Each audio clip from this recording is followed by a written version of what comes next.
तो हे हेलो सांग मैंने आप जानले आश्चर्य हे आपण मैंने जानते उत्कल गौरव मधुसूदन दासंकर जन्म केउठी होता। तो चलतु आपण मैंने सकाल सकाल एमती है सिपु आउ मु सुकांत भाई बाहर भुवनेश्वर फेरिया बाटे आम हठात प्लां कलु जावाई उत्कल गौरव मधुसूदन दासंकर जन्मस्थान को। तो केन्द्रापड़ारू कटक मझिरे सालेपुर रोड्रे पड़े उत्कल गौरव मधुसूदन दासंकर जन्मस्थान।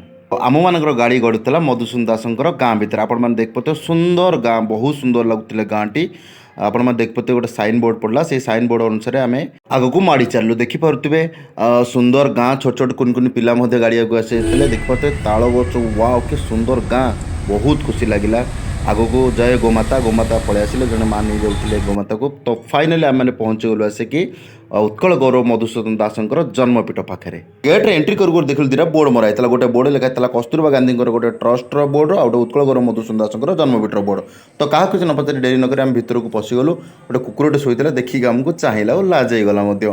तो बहुत सुंदर बढ़िया परिवेश आपण मैंने आसतु देखिए। तो आगू कौन कौन होमें देखा देखो मधुसूदन दास गोटे प्रतिमूर्ति एवं सुकांत भाई भर को पशि आसला फ्रेम भर को सिपु बर्तमान देखु। तो देखिलु कुनि कुनि पिला माने खेलुते आम जहाँ पचारि बुझिलु से कुनि कुनि पिला माने होउछन्ति अनाथ पिला जार कहीं नथान से जगन्नाथ आम मैंने किसी डेरी नक ऑफिस भर जाई गोटे छोटिया अमाउंट अर्थ राशि गोटे साहाଯ୍य कलु कुनि कुनि पिला कुनि कुनि भौणी मानक पई भगवान तंकर मंगल करंतु।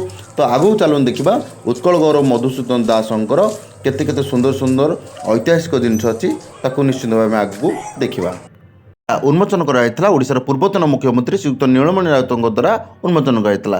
तो धीरे धीरे सिपु आगू बढ़ी चलती आगू को बहुत सुंदर सुंदर बढ़िया बढ़िया जगह अच्छे आपण देखिए देख पाते मो कुनि कुनि भौणी मैंने खेलुं भगवान तांकर मंगल करूँ देख मैंने ये हूँ बहु पुरातन ढिंकी ढिंकी स्वर्ग गले धान गोटे देख पाते मधुबाबू समय ढिंकी बहुत सुंदर लगे देखिए पुराना जिन मन पड़ा। बर्तमान डेरी नक आम आगू को देखिलु जे हूँ मधुबाबूर एंतुड़ीशाल जहाँ कहते जो जन्मस्थान जे कि माटी तैयारी माटीर घर देखिकी मन बहुत ही खुशी हो गला।